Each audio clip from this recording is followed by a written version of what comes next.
Hola, bienvenidos a este espacio de conversación auspiciado por Editorial Odisea. Y hoy vamos a tener la oportunidad de platicar, pues hay que decirlo, con todo un personaje que hoy está en muchas bocas en el estado de Sinaloa, seguramente en el futuro lo estará aún con mayor asiduidad. Y me estoy refiriendo al licenciado Francisco Labastida Gómez de la Torre. Pues anticipadamente, licenciado, darle las gracias por haber aceptado, haber modificado su agenda y tener la disposición de platicar con nosotros. Gracias por acompañarnos en esta conversación. No, aquí con mucho gusto recibiéndolos en mi oficina y bueno, pues es nuestra responsabilidad y nuestro trabajo pues abrir toda esta información, hacerlo de la sociedad.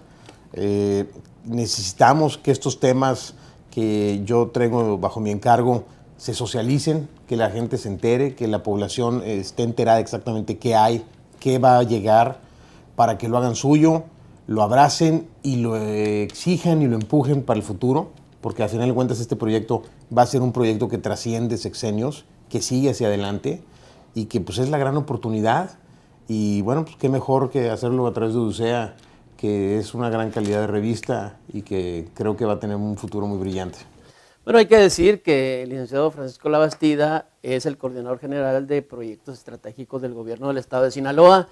Y bueno, la verdad es que para los profanos como nosotros, cada vez que alguien nos habla de proyectos estratégicos o de reformas estratégicas, se nos viene un mundo de cuestiones a la mente que no tienen que ver precisamente con cosas agradables por experiencias pasadas, pero creemos que esta vez hablar de proyectos estratégicos del estado de Sinaloa nos va a desfacer muchos entuertos en términos de la valoración, en términos de qué clase de Estado tendremos en el futuro, y esa es la razón de que vengamos hasta su oficina a tratar de platicar. Y empezaremos por lo obvio, licenciado.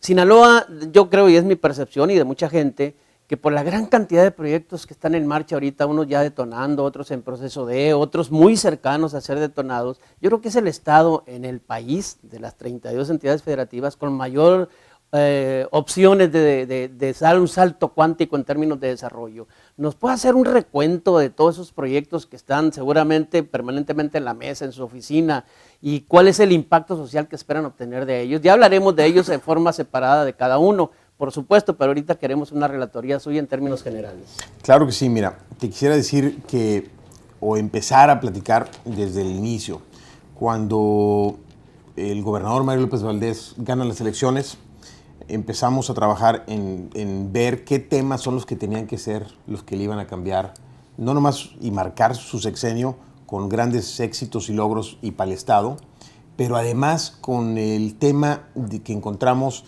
de la competitividad, porque el tema de la competitividad es la clave en todo el tema económico. Desgraciadamente, la realidad económica de México y del mundo es que las cuestiones se mandan y se mueven por los recursos económicos.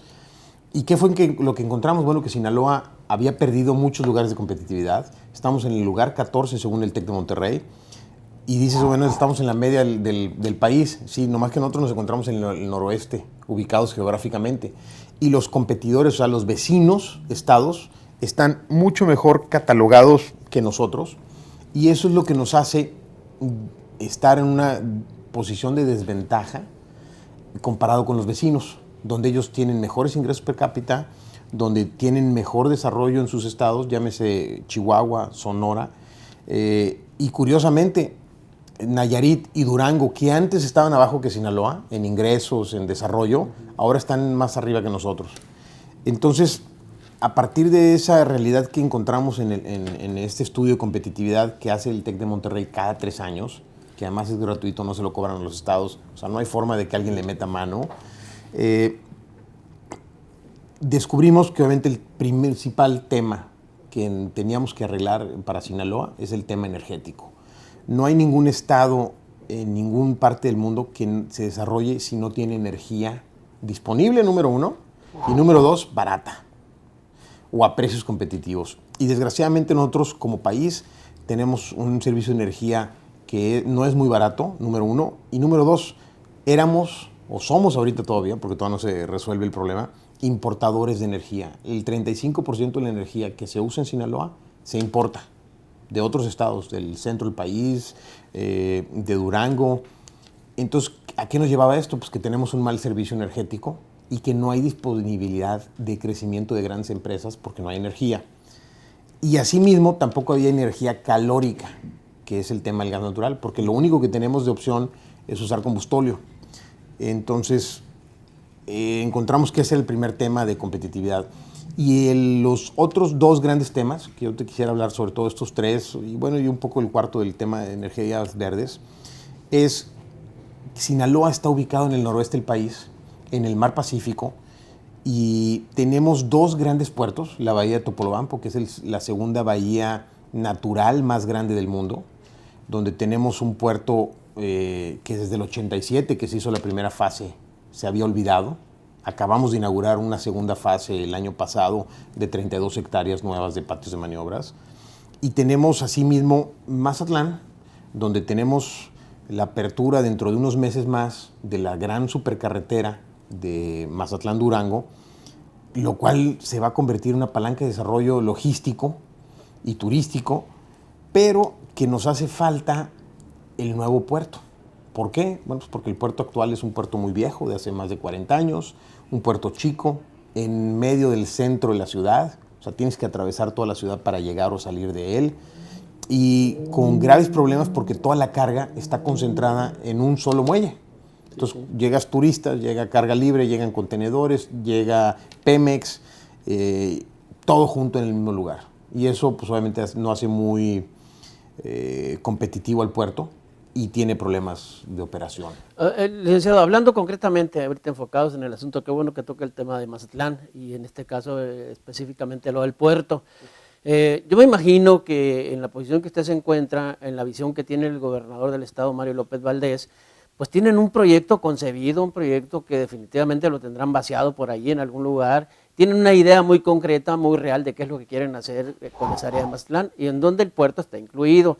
Sin embargo, hace poco se sometió a licitación en la parte de lo que tiene que ver con la infraestructura portuaria y lo gana una empresa chilena, SAM creo que se llama.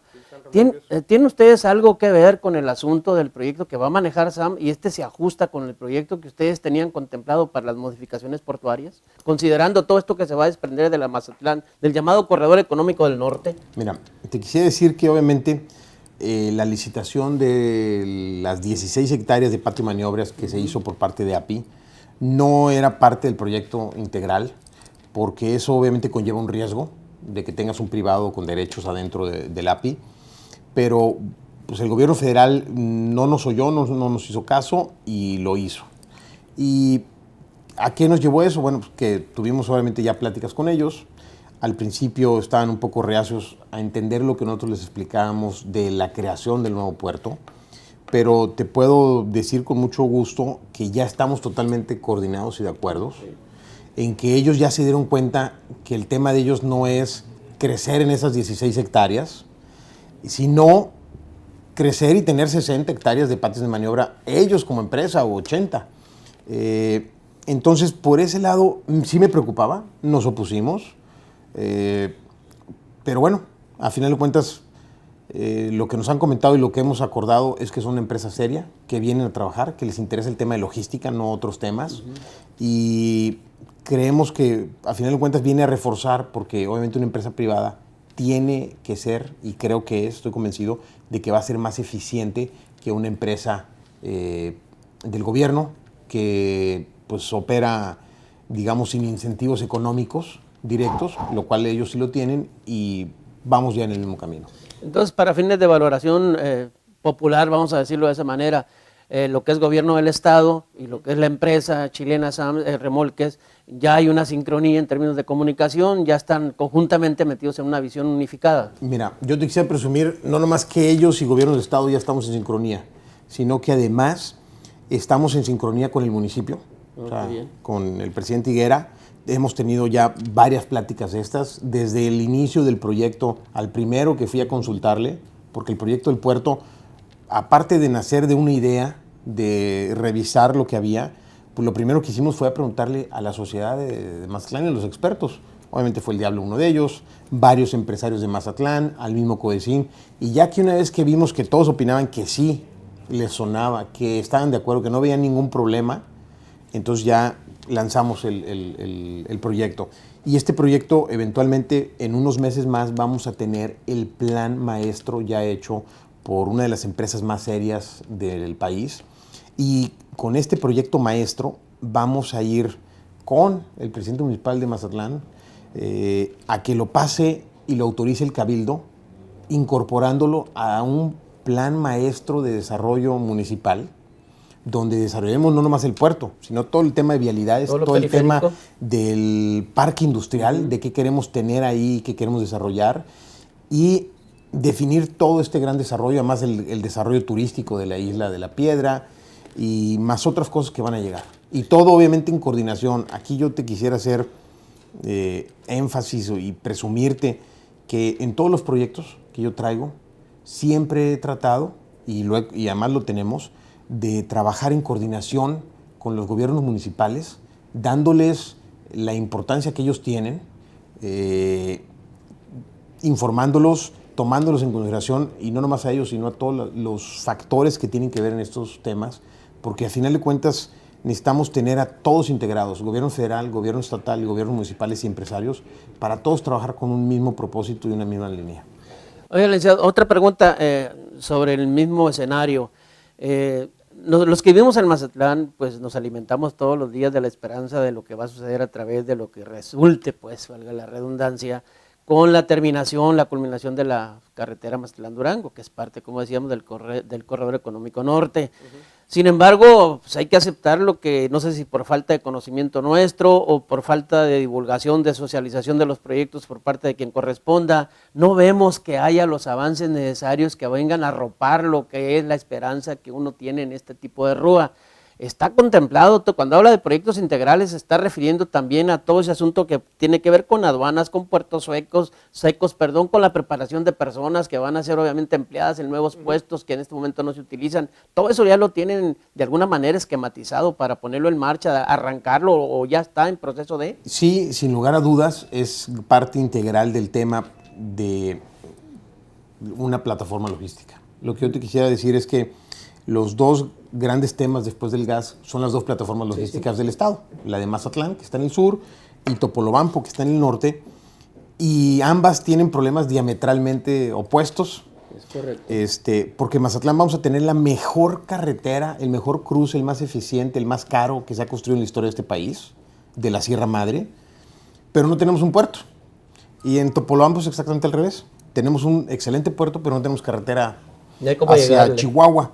Entonces, aquí el tema es que tú necesitas arreglar toda la plataforma logística. Sí. Y necesitas arreglar desde el puerto, después desde un patio de maniobras, desde un parque fiscalizado, desde una aduana eficiente y grande, de tener a varios agentes aduanales para que ofrezcan servicios competitivos y rápidos, tener una conectividad a la supercarretera eficiente, rápida, sin tráfico, tener luego toda la ruta para llegar a la frontera, obviamente libramientos en las ciudades para no tener que estar perdiendo tiempo en las ciudades, que es parte del trabajo integral que estamos haciendo que ya están en dentro proceso en este momento del fideicomiso del Corredor Económico del Norte, donde tenemos el apoyo político y económico de 6 gobiernos de otros estados que reconocen, y estos 6 gobiernos junto con el de Sinaloa sumamos el 22% del PIB del país, y eso significa o se puede traducir en un futuro a muy corto plazo.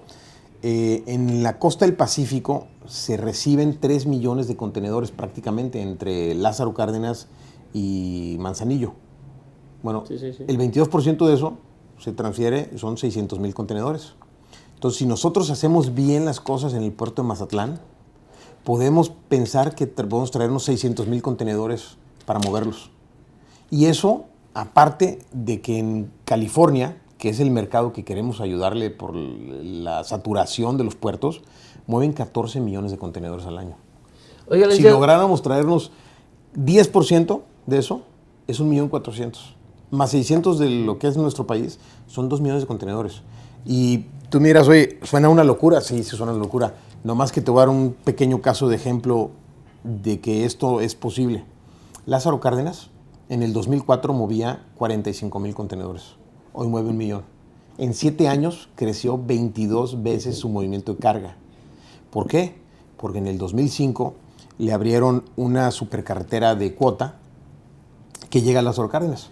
Y gracias a esa supercarretera, pues ha logrado lo que creció, y obviamente porque hicieron un super muelle, hicieron una superaduana y hicieron una superconexión, y todo está en encadenamiento y todo está con el mismo objetivo de lograr esta eficiencia. Y eso es lo que necesitamos y es hacer en Mazatlán, y es la visión que tenemos.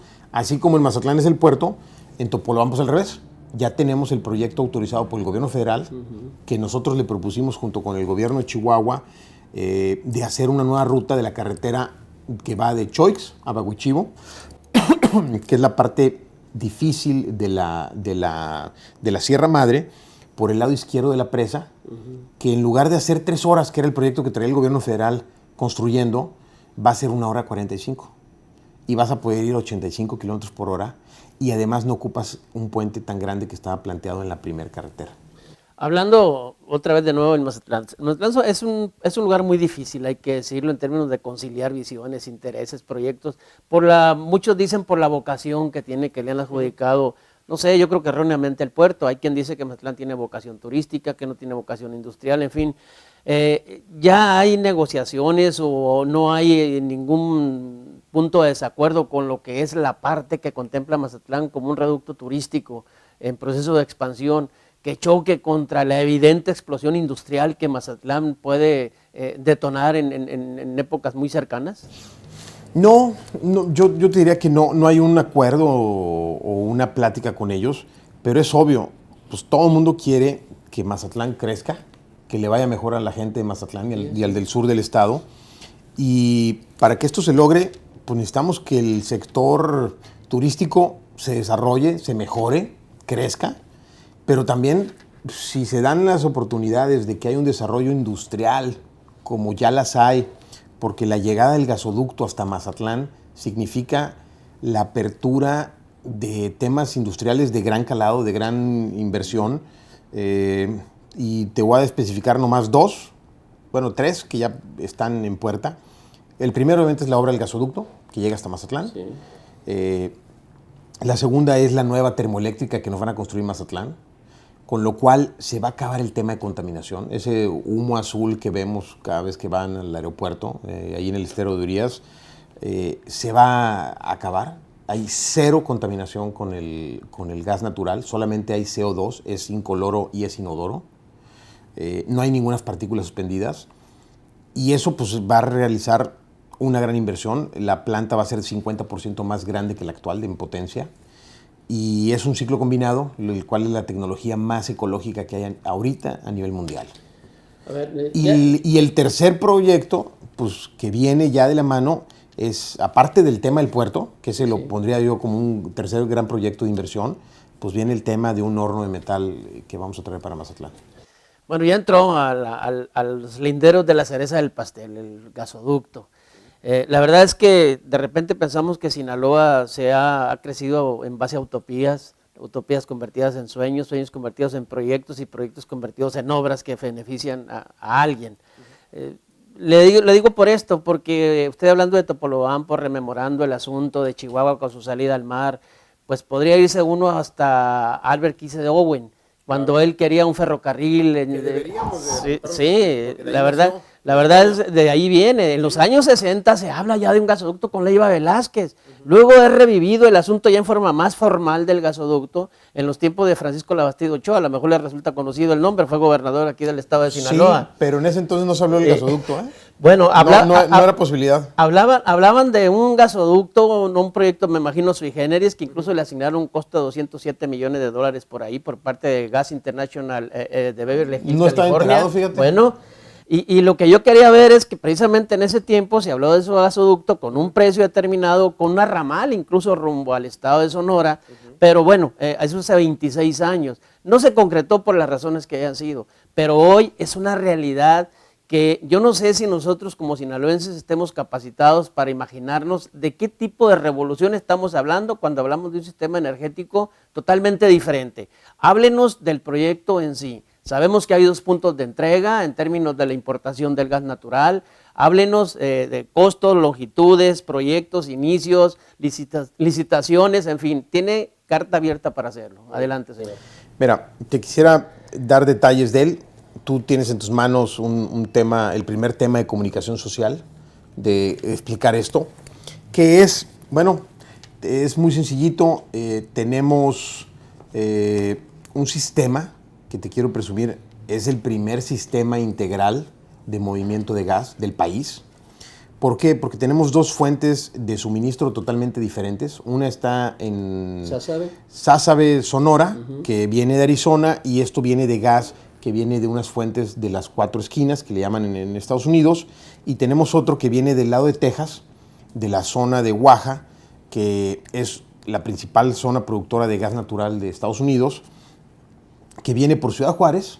El primer tramo es Ciudad Juárez, Chihuahua, capital. El Encino se llama el punto conocido, es 20 kilómetros al sur de Chihuahua. Y ese primer tramo ya está en construcción en este momento. Es un tubo de 36 pulgadas de diámetro. Son $400 millones más o menos de inversión, si no mal recuerdo. Lo ganó una empresa que se llama Fermaca. Y eso ya está, tiene que estar listo dentro del próximo año. En 2013 arranca una planta de ciclo combinado en el punto conocido al sur de Ciudad Chihuahua, el Encino, y tiene que estar listo una termoeléctrica, ciclo una termoeléctrica de ciclo combinado. Sí. El segundo tramo fue de Sázabe, que pasa por Puerto Libertad, luego pasa a Guaymas. Ese es el primer tramo.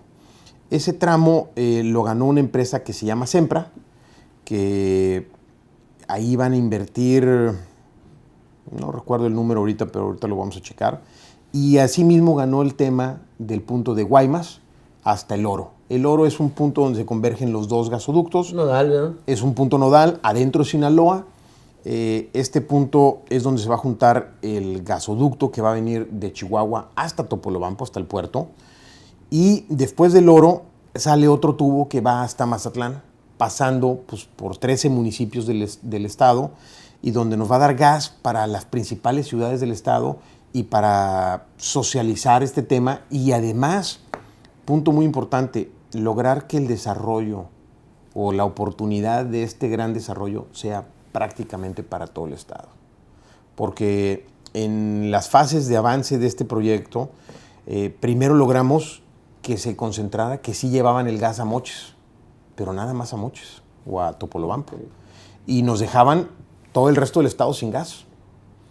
Y créame que desde ese punto varias gentes, y no voy a mencionar nombres, pero me dijeron, hey, pues ya lograron muchísimo, va a estar imposible lograr llegar el gas hasta Mazatlán. Y yo les dije no, porque el gobernador Mario López Valdés me instruyó traer el gas a todo el estado, y vamos a hacer otro estudio donde les demostremos que también llevar el gas hasta Mazatlán, aunque no se construya la planta, la nueva termo, simplemente con el switcheo de combustóleo a gas, que es muy fácil y muy barato, se paga la inversión. Y les demostramos con un estudio técnico que aún que no pusieras la nueva termo, que nomás consumieras gas, se pagaba la inversión. Y por eso es que esto es una realidad. El compromiso de CFE es que el gas llega hasta el 2016, hasta Mazatlán. Pero bueno, tú fuiste testigo, ahorita hablé con uno de los directivos de las empresas, quieren construirlo antes. Nosotros, CFE dejó abierto en el contrato que pueden empezar a cobrar la renta de 25 años, porque no te he explicado esto, pero aquí CFE lo que salió a licitar son 5 contratos de servicio de flete de gas, de molécula de gas natural. Es decir, ¿cuánto me cobras por moverme 1.600.000.000 de pies cúbicos, que es lo que se va a consumir en el sistema, que es una locura de cantidad de combustible? ¿En qué tiempo? ¿En qué tiempo? Bueno, esto obviamente viene en una curva creciente. Sí, de acuerdo con demanda, desde luego. De acuerdo con demanda de las 11 termoeléctricas que van a poner el ciclo combinado. ¿Es el principal cliente Comisión Federal de Electricidad? Comisión Federal de Electricidad es el 100% consumidor del proyecto al principio. Y si hacemos muy bien nuestro trabajo, de todas maneras CFE va a terminar consumiendo siempre arriba del 70%. ¿Sería entonces justificable la inversión en el proyecto si solamente existiera como único consumidor Comisión Federal de Sin lugar a Electricidad? dudas, CFE se ahorra en cada termoeléctrica, con el switcheo de gas, se ahorra $1 millón diarios de costo de producción de energía. Y esto eventualmente se va a transformar en que cuando pase le vamos a poder pedir y conseguir que CFE nos baje las tarifas de servicio eléctrico para la gente, que eventualmente es lo que pues, todo el mundo queremos saber, ¿va? Todo el mundo nos duele el bolsillo. Si va a haber transferencia del ahorro de comisión al usuario doméstico, ¿verdad? Tiene que haber, pero Sí, ahí el tema es que primero tenemos que ayudarle y darle las facilidades a CFE que baje sus costos, y en el momento en que pase al día siguiente, pues le vamos a estar tocando las puertas pues para que nos haga esa reducción de tarifas. A ver, licenciado, ahí le voy a primero intríngulis. Ustedes hablan de ahorro y entrar en un aspecto de competitividad en términos de la nueva energía, de la energía más limpia, en fin, del Estado, en términos productivos, pues. Pero nosotros sabemos, y pues obviamente ustedes lo saben mucho mejor que nosotros, que los precios del gas natural están sujetos a variaciones internacionales. Sí. En todas partes del mundo se habla que el siglo que viene es el ciclo del gas natural, supliendo al ciclo del petróleo, por razones obvias. Pero al convertirse en el detonante casi único de lo que tiene que ver el desarrollo tecnológico en el mundo, no va a afectar el asunto de las variables en términos de alzas, los costos, y resulte que la inversión, por razones de oscilación internacional, salga contraproducente. Es solamente una pregunta. No, y una pregunta totalmente válida, ¿va? Mira, aquí me vas a hacer platicarte un poco del tema de por qué el gas natural. El gas natural, hasta hace 6, 7 años, era un subproducto de la producción petrolera. Sí, perdido prácticamente. Pues no perdido, pero un subproducto, un adicional. Sí, en México desgraciadamente estamos quemando, estamos quemando tristemente creo que el 18% del gas que producimos.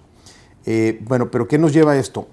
Que hace 6, 7 años el gas natural, hay 3 tipos de gases. El gas natural, que es el gas metano, el gas etano y el gas butano. Los últimos dos, el etano y el butano, mezclados 70-30, es el gas LP que todos conocemos y usamos en nuestras casas. Y el gas metano es un gas seco, estos dos son húmedos. 85% creo que lleva, y más ligero que el aire, además. Es correcto. Oye, pues se ve que yo hice mi tarea para venir a platicar con usted, si no de otra manera no tenía sentido. Me da mucho gusto.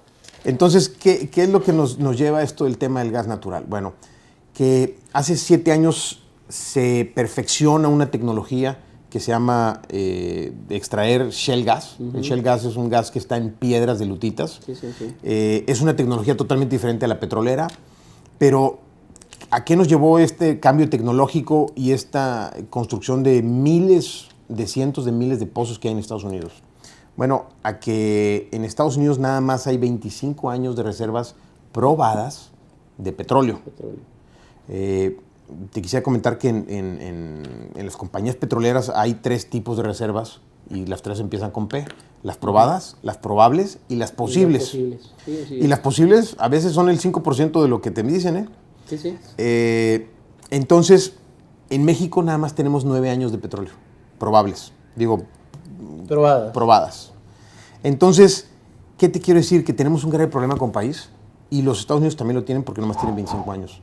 En cambio, en tema de gas natural, hay ahorita ya en Estados Unidos, comprobadas, o probadas sin la C, más de 200 años de gas.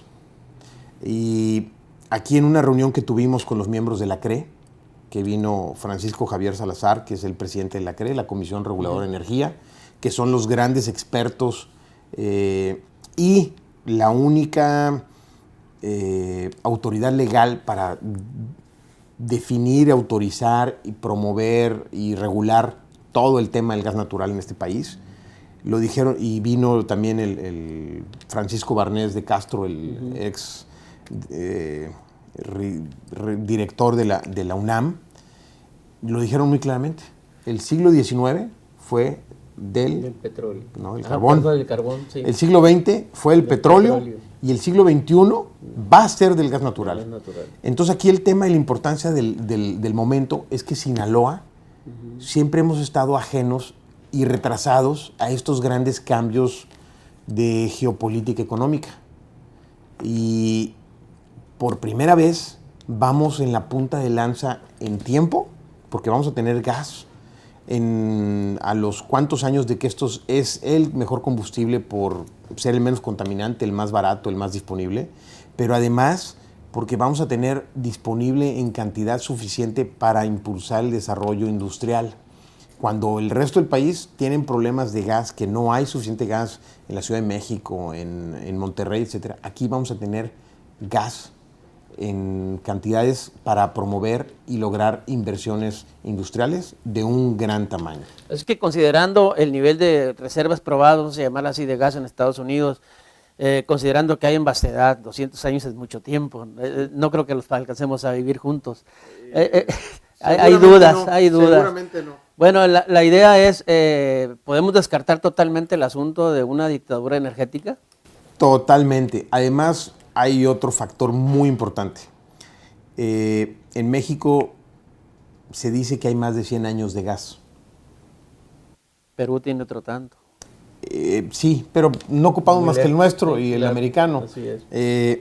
Y no lo hemos aprovechado. Sí, así es. Y la verdad, hablando francamente, yo no le veo ningún caso de aprovechar nuestro gas ahorita cuando está tan barato el americano. Sí, vamos a hacer lo inverso que hacen ellos con el petróleo, ¿no? Exactamente. Ellos han aprovechado Así de es. comprar nuestro petróleo durante 40, Y 50 cuidan años. sus reservas. Y cuidan sus reservas. Bueno, yo creo que llegó el momento de Sí, nosotros sí, como sí. país, Sí, sí. estratégicamente Devolverles el pensando, favor.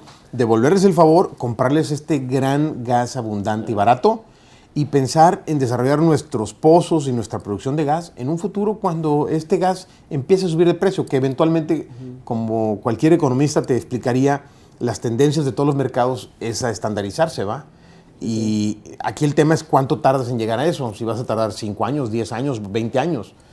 Y bueno, va a haber gas, tanto el lado americano como el lado mexicano. Oiga, hace muy poco se firmó un acuerdo entre la Comisión de Energía del Estado y la Comisión Reguladora de Energía del CREA, usted la mencionaba. Ahí se habla de que se transfirieron facultades a la Comisión Estatal de Energía aquí en el estado de Sinaloa. Sí. ¿En qué consisten esas facultades?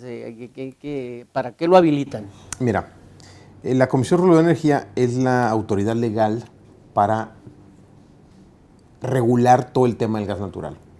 ¿Y qué fue lo que firmamos con ellos? Que por primera vez a nivel nacional nos pasan parte de sus atribuciones legales para regular el tema del gas natural. ¿Por qué? Porque hay muchos estados donde hay gas natural y no han pasado grandes cosas, porque se ha estancado el desarrollo. Y se ha estancado porque no ha habido una visión, un empuje, un conocimiento por parte del gobierno del estado, que en este caso lo tiene el gobernador Mario López Valdés.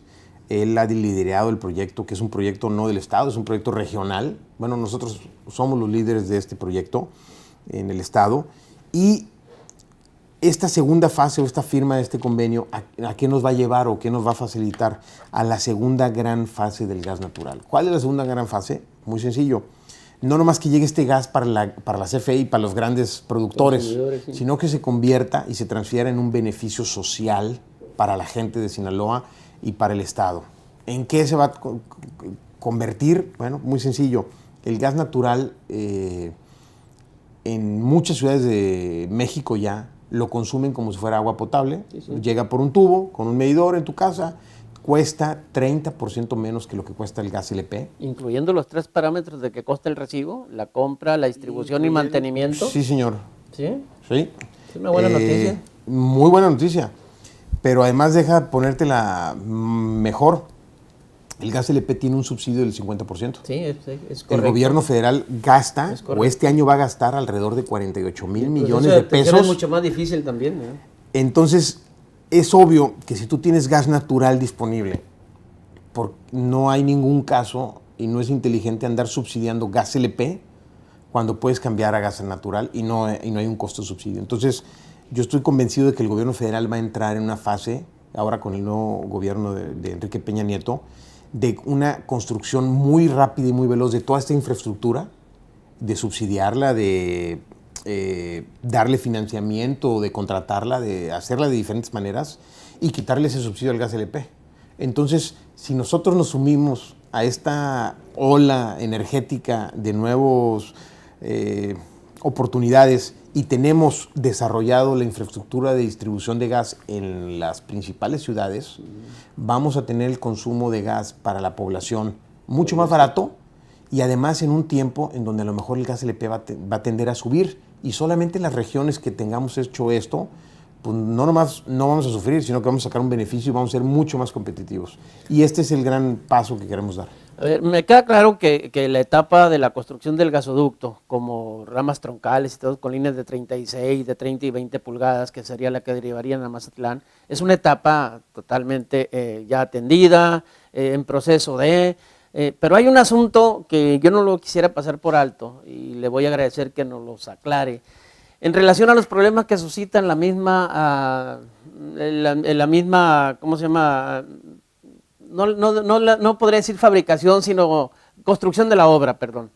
Ya tenemos la experiencia, por ejemplo, de la Mazatlán Durango, la presa Picachos, Libramiento 3, y ya sabe a qué me refiero. Sí. Me refiero a los famosos derechos de vía, propiedades, validaciones por Indavín, ya llegaron a un acuerdo, ya la reserva de dónde, cuáles son las rutas, ya es pública, ya está solventado todo ese asunto que tiene que ver con lo que yo no sé, en forma inexplicable, las autoridades no atienden puntualmente o no lo atienden debidamente, originando todos los problemas que ya usted sabe perfectamente. Ese numerito no se va a repetir en el asunto del gasoducto, en términos de la propiedad que cruce el gasoducto. Mira, no se va a repetir por una principal razón. No se va a repetir porque ese error que cometió el gobierno, los dos gobiernos anteriores, en el caso de Picachos, precisamente hemos hecho todo el trabajo y estudios legales con las autoridades pertinentes y con los mejores especialistas para que no nos pase. Número uno. Número dos, aquí además es un tema de falta de comunicación social que ha pasado en otros casos, por eso está este folletito. Porque nosotros estamos convencidos que primero queremos convencer a la sociedad de los grandes beneficios que vamos a tener. Y después de eso, que ya se hayan enterado, vamos a proceder a las negociaciones de comprar estos derechos de vía. Y hay una gran diferencia por muchas razones. Primero, porque este derecho de vía es un derecho de vía de enterrar un tubo y la gente no pierde la propiedad. No hay desalojo, pues. No hay desalojo, no pierden su terreno, no queda cruzado como por una carretera donde te parten el terreno.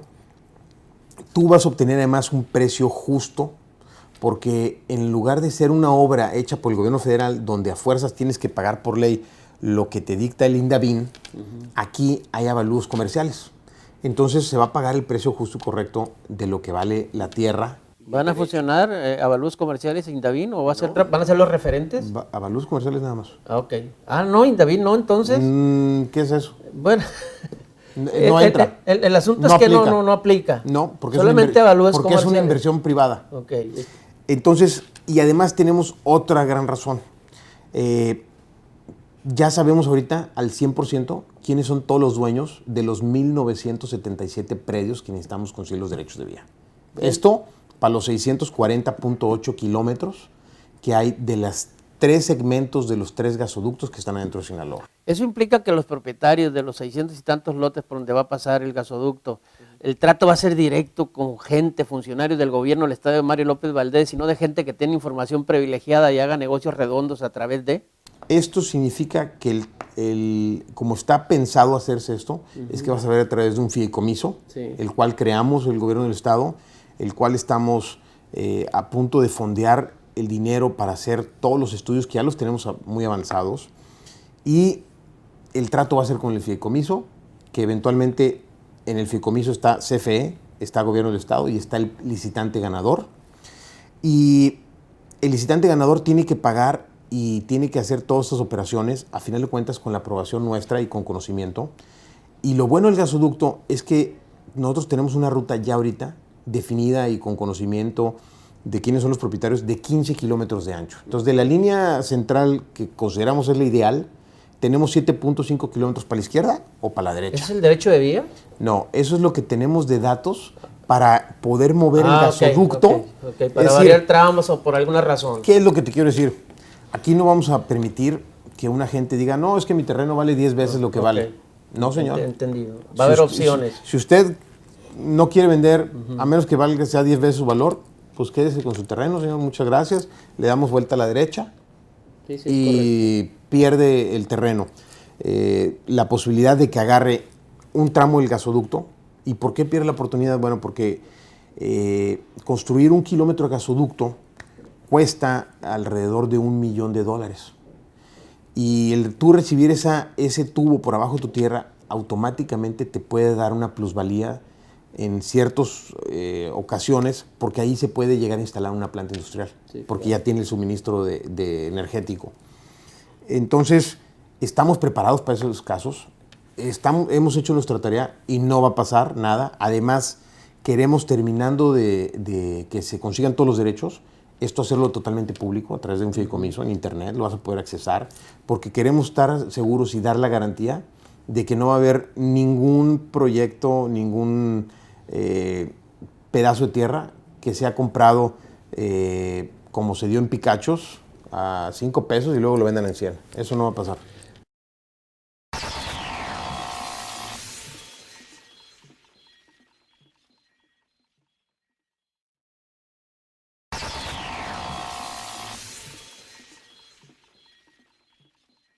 Hola, bienvenidos a este espacio de conversación auspiciado por Editorial Odisea. Y hoy vamos a tener la oportunidad de platicar, pues hay que decirlo, con todo un personaje que hoy está en muchas bocas en el estado de Sinaloa, seguramente en el futuro lo estará aún con mayor asiduidad. Y me estoy refiriendo al licenciado Francisco Labastida Gómez de la Torre. Pues anticipadamente, licenciado, darle las gracias por haber aceptado, haber modificado su agenda y tener la disposición de platicar con nosotros. Gracias por acompañarnos en esta conversación. No, aquí con mucho gusto recibiéndolos en mi oficina, y bueno, pues es nuestra responsabilidad y nuestro trabajo, pues abrir toda esta información, hacerlo de la sociedad.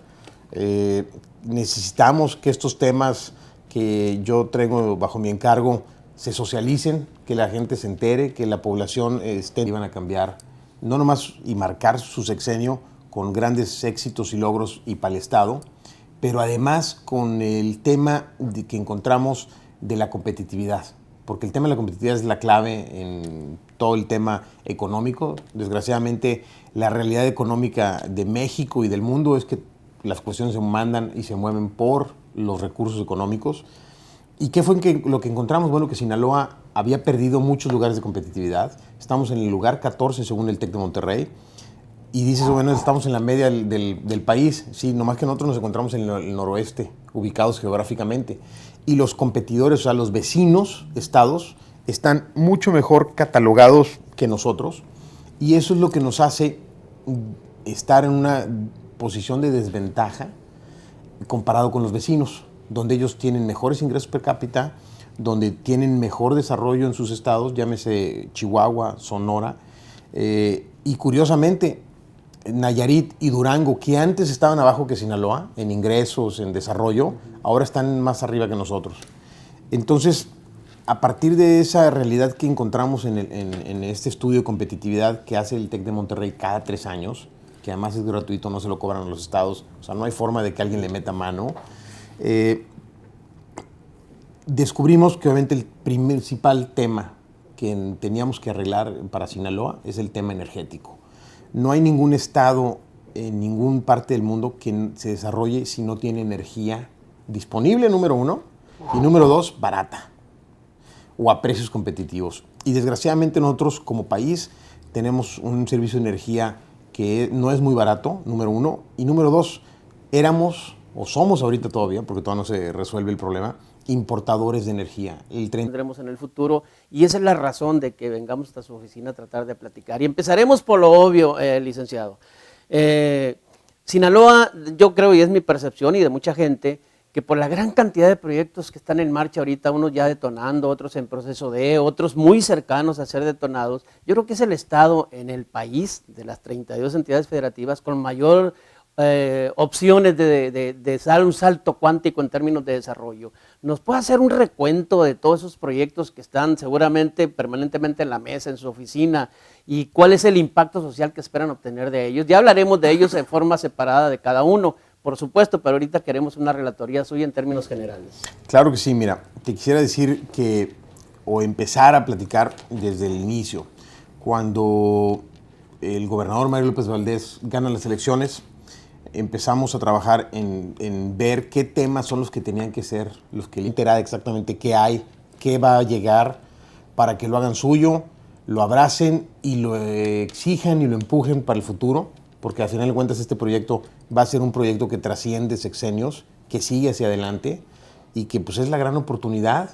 Y bueno, pues qué mejor que hacerlo a través de Odisea, que es una gran calidad de revista y que creo que va a tener un futuro muy brillante.